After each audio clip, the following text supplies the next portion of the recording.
Yo, traveling on back with another video. Today I've got an interesting perspective. I've got 5 things that I've noticed since living in South Korea and coming back to the States. So let's talk about it.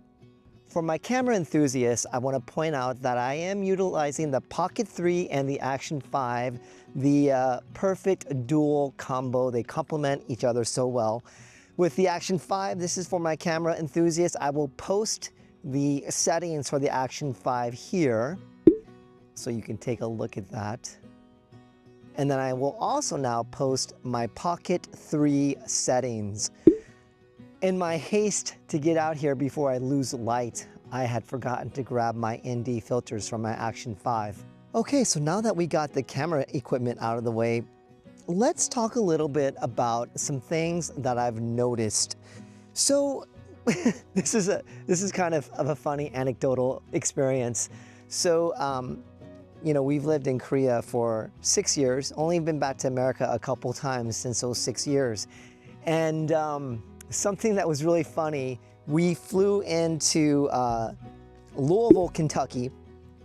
And yes, for locals, it is not Louisville, it is Louisville. But anyway, I think people don't really see people vlogging here in this small town.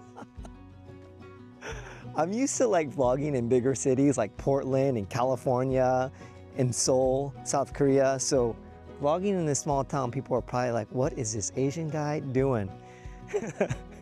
Yeah, anyways, yeah, let's get back on point. So here's the first thing that I noticed coming back, especially to the Midwest. We flew into Louisville, Kentucky, and I was waiting for the bags on the carousel at the baggage claim, and I had sneezed a few times. And it was so funny because right after I had sneezed, like 3 people like in my vicinity all said, "Bless you." And I was kind of like taken aback. I wasn't even sure how to respond because I was like, oh my gosh, I forgot like how courteous especially the Midwest is. So that was really like, kind of like, I had like, you know, I think in Korea and maybe even in like California and Oregon, people don't say things like that. So it was really cute and endearing, to say the least. I do have face tracking on, so that way I don't have to focus too much on looking at the camera looking at the monitor to make sure I'm in frame. Let's see, the second thing. Okay, I'm an old man, so I wrote these things down. Okay, the next one is inflation is real. Oh my goodness. So here in my local town, we have a Walmart, and I actually remember being a teenager and Walmart coming to our town for the first time. We felt like we had made it. Same thing with McDonald's. When McDonald's came to my hometown, I was a kid at the time, but we were like, oh my goodness, McDonald's is here. But anyway, I digress. So I walked around in Walmart to get a few grocery items, and I was completely shocked. Like, you know, you hear in the news about the CPI, the Consumer Price Index, and how supposedly it's going down, but people, you know, the big election thing was that people are wanting change because they don't see inflation going down in real life. And oh my goodness, I went to Walmart, and just like, I'll use one example. I remember back in the day when like a 2-liter Coca-Cola or Pepsi products, they were 99 cents. And then I think just like a few years ago, like 5-6 years ago, it was like $1.49, maybe like $1.89. But I had gotten to, and this is small town Midwest. I mean, I can't imagine how much it is like on the coastlines in the big cities. But I looked and I was shocked because we're talking $2.99 for a 2-liter soda. I was like, oh my goodness, that's insane. Yeah, I guess maybe that's a good thing because maybe that'll deter people from drinking soda. Oh yeah, I'm kind of thinking that I put an ND8 filter, and I am a little worried that that might be too much on this cloudy day. Okay, next thing. All right. The next thing, number 3, is driving everywhere. Oh my goodness. Like in Seoul, South Korea, it's very easy without even making an attempt to get over 10,000 steps. Just going to my local like vegetable fruit market that's near my house, going to go work out and coming back. I mean, I'll get almost easily 10,000 steps. But here, like just the other day, I felt like I was really, really busy and I only got like 4,000 steps, which is really, really crazy. People in America, I had forgotten almost like how much you have to drive everywhere. We are so dependent in America on our vehicles. So that was like, yeah, it's still shocking. And number 4, this kind of goes along with number 3, but you hardly see, I know we just saw someone, but you hardly see people walking. We spent the day in SoCal to visit my brother-in-law, and just driving around, like they have these, especially like we were in like West Covina area, and there's all these sidewalks, and the blocks are huge in California, and there's like no one walking on the sidewalks. It was almost eerie. It was like really strange. And then driving here in my local little small town, there's no one that walks on the sidewalks. And granted, there are some places that do not have sidewalks. But yeah, people just don't walk in America very often. I mean, granted, they kind of have to make parks like this. And this park didn't exist back in my day. I don't even know where this is at compared to what, well, actually, I do know. That's my high school. Actually, I think this was a golf course back in the day. It was for like rich people because it was called the Country Club. That's right. All right, anyway. Yeah, people just don't walk in America. I mean, I saw it in California. I see it here in Indiana. People just don't walk that much. And it's crazy because you're so used to living in the big city like Seoul where people walk all the time. Number 5. So much space. So much space. I mean, I live in a city where when we build buildings, we have to build under. Like it's very common to have like 4 or 5 floors underneath any building so that people can park. And oftentimes there's shopping below, and we have to build down because we just have limited space, especially in the city of Seoul. But here, even in this small town, there's just so much space. So much space.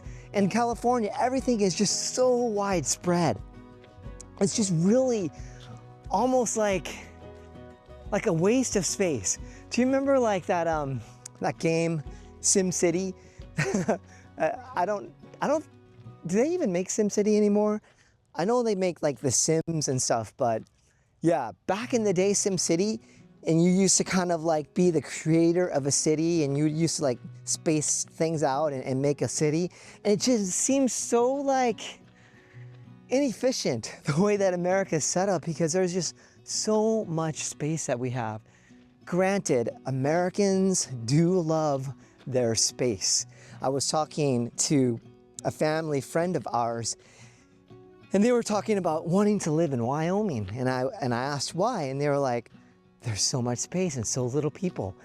And I was thinking, well, that's where, because they live here in my hometown. And I was like, wait a minute, you already have that in spades. But to them, they even want more space. And I guess for the introverted people that don't want to live around a lot of people, I guess that is important. But it was just so funny, like the perspective that we have. Granted, like in my country, in Korea, you can just drive out or take a KTX train And you can get to pretty, rural areas, right? Places that aren't as many people. But here in the States, everything is just so widespread. It's just a different way of life. And I think we all, kind of get used to the different things, the different patterns, the different beats of life. And that was just something I noticed. Yeah, for my camera people, how is the Action 5 doing and the Pocket 3?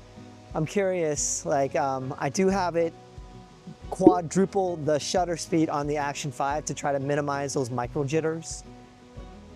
But yeah, anyways, it's really, I think, and this is kind of a bonus one, it's like the air. You literally can smell like the fall, the autumn. Like it's November 17th, but it was like 65 degrees today for a high. You can just smell the fresh air. And yeah, that could be like a bonus one I didn't think about until now. Yeah, in Seoul, like you get those fresh air days, but we have literally pretty bad air quality because living in the city, we have the China very close to us. They have their desert, and then they have the factory. So then we get some of the China dust, yellow dust, what they call it. So yeah, our air quality isn't the greatest. And coming here to the Midwest, especially, wow, the air quality is crazy good. When I was just a few days ago, when I was in California, I did notice, like we were talking about, oh, the sunset is so pretty. And then we were kind of all laughing about the fact that it's probably just pollution because of it. But yeah, it's, I don't even know what that building is. But yeah, it's really interesting. It's really, I don't know. It's good to travel because you get to see these different perspectives on things. And I think, like my channel is called Traveling On. Of course, it's kind of like a double meaning, right? Traveling, we all physically travel, and sometimes I do go on travels, but we also metaphorically travel. So, and then traveling on, as in like traveling O-N, traveling on in life versus my name, Traveling On, A-H-N. So yeah, that was the genesis of my thought process on the name of my channel. So anyways, yeah, the air quality is crazy nice. I can see how, if this is the only way of life that you've lived, how you kind of adapt and you evolve to appreciating those things. But at the same time, I think it's good to travel because we can glean so much from just a different part of the country or a different part of the world. For me, I lived in the Midwest growing up, my formative years. Then I lived in the Pacific Northwest in Oregon. I also lived 8 years in Southern California. And just living in 3 major parts of the country, you notice how culture is even different in the same country. Because America, I mean, it's vast. It's so big. And ironically, the state of Indiana is almost literally the same physical landmass of South Korea. And they're also interesting because they're both on the 38th parallel. So I realized when I lived in Oregon and California, I was really lamenting missing the 4 seasons. And now I lived in Seoul for the last 6 years, and we definitely get the full 4 seasons. And that's something that you get here in Indiana. You get that true 4 seasons. And I think that passage of time, just the evident marking of the passage of time, kind of makes our life feel like, I feel like it's good for us because we don't go through the monotony of the same thing. I think even though people talk about like living in the Pacific Northwest, people get depressed because they don't get sun. I actually like clouds and rain. But when I lived in Southern California and we literally got the same weather, I would literally call the two seasons hot and hotter. I found myself honestly kind of getting depressed because it was literally the same weather all the time. Like when I was doing ministry and I was serving the church, we would plan activities, right? But you never, ever checked the weather to see if it was going to be a bad day.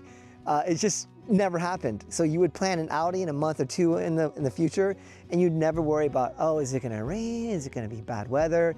But living in South Korea, when we plan activities, we do have to be cognizant, oh, like, I wonder how the weather's gonna be. You know, same with like the Midwest here where I'm at. But yeah, I think it's really healthy for us to travel, and I get it.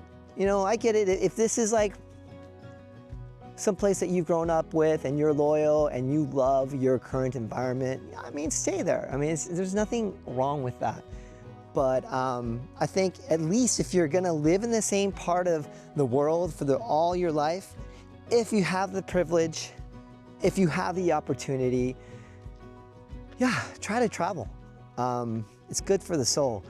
But I just wanted to get out this video just to chit chat with you all. Just to kind of let you know what things I've observed since coming back to the Pacific Northwest. You know, it's funny because I am not at all worried about what people think of me and vlogging in big cities. But this is kind of like a little bit of a challenge for me because like I notice all these people around and I'm sure no one walks around with the camera and talking to themselves here in this small town. So it's kind of like, I kind of feel self-conscious. Oh man. It's funny walking here because this used to be a country club golf course and like this was off limits. No one could ever walk around this area. You can tell it was a golf course now that I think about it. But it's really cool to be able, that they made this like a city park. It's pretty nice. Like even this like water area and this pond, very nice. So I was looking at the local paper. My mom was showing me that it's deer season. I guess there's like open season to kill deer, keep the deer population down, and it's only for like 2 weeks. So a lot of people are hunting deer because they don't want overpopulation because deer are really dangerous whenever you have to drive, and a lot of people can get in car collisions with deers. So it's deer season now, and yeah, a lot of people with their trucks, their guns, and their dogs. That's funny because yeah, I consider myself a city boy through and through, but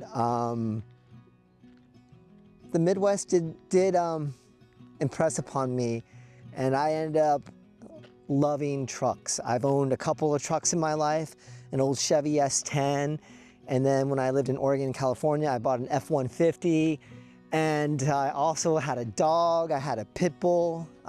He was like a rescue, so I had a pit bull, a truck, and it was pretty cool. And I find myself thinking I probably wouldn't have ever thought of owning a dog or having a truck if I didn't grow up in the Midwest.